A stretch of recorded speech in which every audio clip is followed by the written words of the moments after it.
Hey guys, today I'm going to tell you how to turn anonymous participation on or off in a Facebook group. If you are using a Facebook group and you want to turn on or off anonymous participation, so let's see how you can do that. You just have to simply open your Facebook.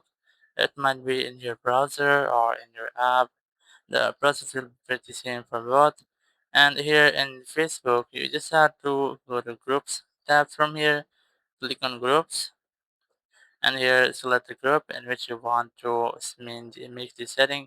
Just scroll down and just click on this group settings here, and here just further scroll down and participation. You just have to look for anonymous posting here. Click on this pencil icon, and here if you may see that people can submit anonymous posts in this group, so you just have to disable this. If you want to completely disable your anonymous post, you just have to click on save. Once I have saved, now no one can make anonymous posts in your Facebook group. So in this way, you can easily turn on or off your anonymous participation. Thank you very much for watching the video. Until the next video, bye bye.